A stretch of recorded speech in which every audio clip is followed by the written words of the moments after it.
And welcome back to the show. Joining me today, it's always a pleasure to have people from the city, but Patrick Frerich, it's really good to have you here because every day, anybody that drives sees what you kind of wrangle. Right. The streets of San Angelo are your. That's one of them. Yeah. That's one of those. We oversee several divisions in the city, but Okay. streets are by far the one that's in the public eye the most. Okay, and we've seen some huge improvements recently. And we can talk about A&M and the work on College Hills, but for me right now, North Chadbourn Street, hats off to the contractors and the designers and all that. I mean, North Chadbourn, the difference is night and day. It is so smooth and so aesthetically pleasing up there right now. Right. And it absolutely is. Back in 2015 when we did the road condition study, that North Chadbourn section was absolutely on the top of our list. And we actually started the design process back in that time. Okay. But at that point, it was a mill and overlay. And we saw over the course of time that we just didn't have the base structure underneath that roadway for a mill and overlay. And so, what we kind of did from the city's perspective is look at different areas, and we found some additional money in order to, we actually over doubled that budget for North Chadbourn. Okay. In the meantime, we tested out a new process for the city, not new process in itself, but for the city, called full depth reclamation, or FDR. Right.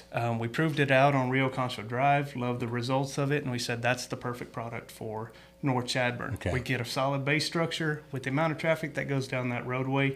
We knew we needed something that was going to last and was going to be amazing, and I think that's what we got. Well, and just talking to folks and driving out there, they went through that pretty quick. I mean, that was a very fast project. Not only is FDR over a third of the cost, or less than a third of 2/3 of the cost of a full depth reclamation, full reconstruction. You get that benefit, but at a third of the cost. But the benefit of that too is just what you said. It's that time. It's speed. We worked very, very closely with the contractors. We had a very tight window in between the stock show and the rodeo. Yep. We wanted to hit that. We wanted this thing to be smooth, not only for the people that live in that area, but for everyone that was going to be visiting us for the rodeo as well. And I think we got it. Oh, you certainly did. I mean, that road is amazing, and congratulations. We're so glad that it's done finally. Yeah, I've got a lot of people that owe me an apology. Yeah, I'm sure. So I've got a lot of bets out there to collect on. And that comes on the heels of other successes. The A&M, for example, was it needed work as well. A&M was one of those roadways that it wasn't even a road that was supposed to be rehabbed. It was a waterline project. Right. And we had a pretty substantial amount of money in that waterline project to patch the road. And it just became we became aware that just patching the road wasn't going to be good. It was going to be bumpy. It was going to be rough. And we've always kind of had some issues on that road anyway. So, again, we found the money, found a little over $1 million to get in there. And we said, let's just fix it. Let's do it right. We're going to be in there.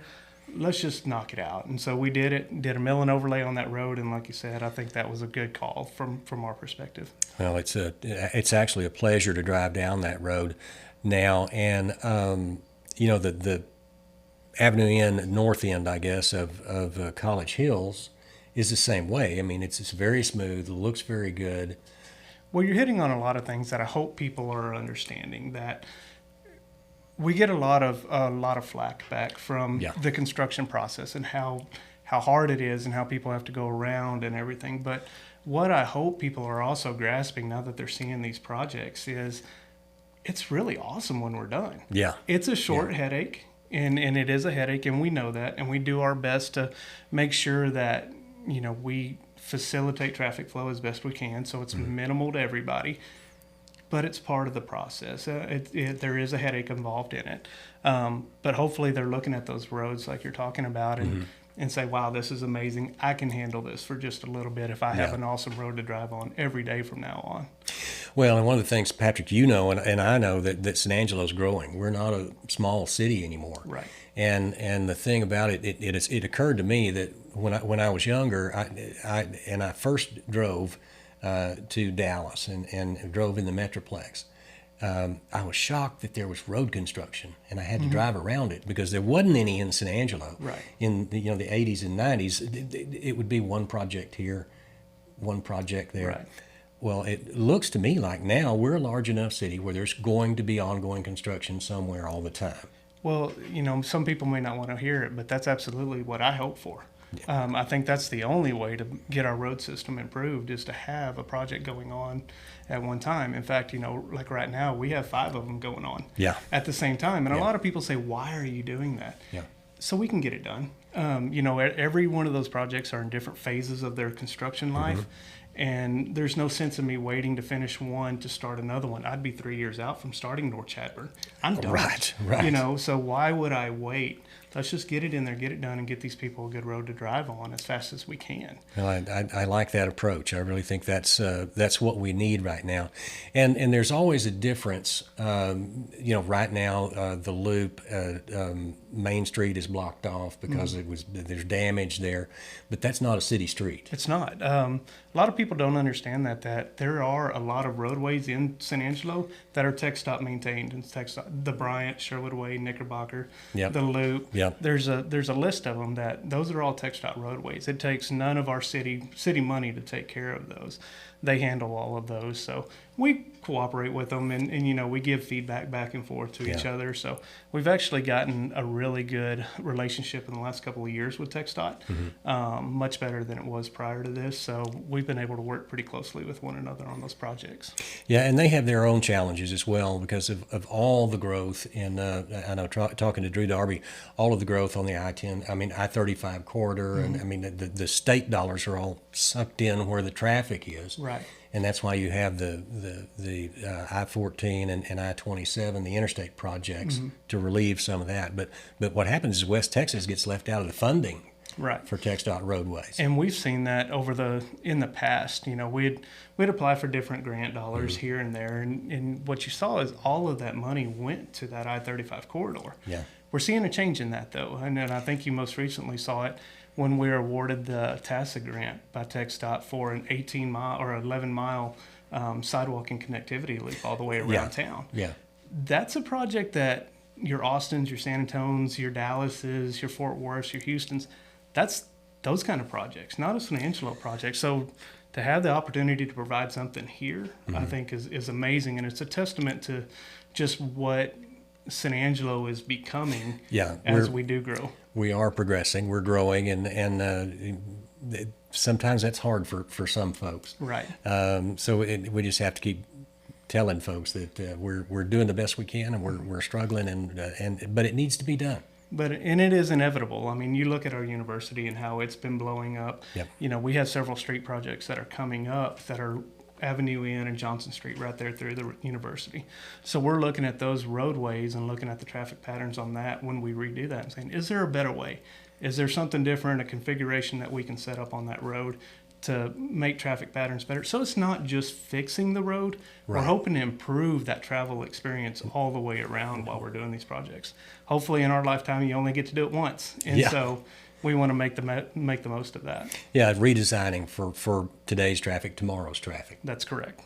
What projects are left in that $80 million 10-year? So we're finalizing the design for Edmond Glenna 29th Street. Okay. So we're going from Chadbourn Street all the way around to the Loop, getting all of that redone. We have design started on Sunset, and that's going to go from Loop 306 all the way to Foster Road, so that entire stretch of Sunset. And now we're about to start the design process on Avenue N from Sherwood Way to Chadbourn, and then Johnson Street from Knickerbocker to Sherwood Way. So some pretty long corridors in there, but that's going to finalize that $80 million that council gave us back in 2015. Okay, and then after that, it's re-examine where we are. And after that, we've already kind of started those discussions with council and management on what's next. I mean, because we have to be looking ahead. It takes a year, 18 months to design these projects, and we don't want to be just sitting around twiddling our thumbs in the meantime. Right. We want these things ready to go so that they can just flow right into each other and, like I said earlier, kind of get a good road as fast as we can. Well, and what I completely forgot about Howard Street. So Howard Street's going right now. We're about 85-90% done with the utility side on the north side of the loop. Okay. We'll jump over and finish utilities on that. And then, paving's coming right behind that. So Okay. That's another good point. The utility construction on that south end of College Hills, there's a whole drainage system under there now. absolutely. And, College Hills is very unique because of that. Mm-hmm. We do address drainage, but typically in San Angelo, I think everybody's aware that our drainage system is our streets. Is the streets. That's the way it's designed to be. And Yeah. so, but with College Hills, we were going to put a large amount of money into that project. Mm-hmm. And we knew that if it still flooded, if it was still impassable, if it still couldn't drive on it, every time it rained just a little bit, it wasn't going to be successful. Right. And council knew that as well. So they were gracious enough to go find some grant dollars that they had stashed back for them and gave us $8 million to put that structure underneath there. So now all of that water that was on top of College Hills is now going under the roadway. So when it does rain, you can still drive on College Hills. That's going to be a vast Yeah. improvement there. Don't get me wrong. In the right rains, it'll still overtop. We yeah. didn't have that much money. Yeah. But for the most part, for the most rains that San Angelo sees, we'll be all right. Well, that's like I say, that's an improvement there. It is. We could talk all day. We absolutely could. But I always want to give you guys the last word. So if you have something you want to say, here's the opportunity. I think I just, want the public and the citizens to know that we understand how much this impacts their daily lives and how much it does affect them as they're coming to and from their homes and work and everything. We do take that into account, but we are out there. We're trying to do the best. We're very proud of what we do. We work very hard. Our maintenance crews work very hard to keep the streets up. So hopefully we can keep going, keep on that top priority that council gave us. And if there's ever any ideas, comments, suggestions, we're open to it. We love our jobs. We love to talk about what we do. So it's an open phone line. If anybody ever wants to call and just find out information, chat, give an idea, we definitely welcome that. Well, and that's great, and it's good to know because we'll be calling. We will, like I said, we welcome it. And a lot of times that's just what we struggle with is misinformation. Yeah, and just ignorance, in a good way. Yeah. But we love to share what we do. Not many people are in this world, and we are, obviously, and so we love to share that information and just provide feedback. And surprisingly enough, a lot of times we do make adjustments based on feedback we get from the public too. That's good to know. Speak up, and then you can help out the process. That's it. All right. Patrick, it's been a pleasure. Thank you. Thanks Appreciate for being the time. here. We'll go back to you guys.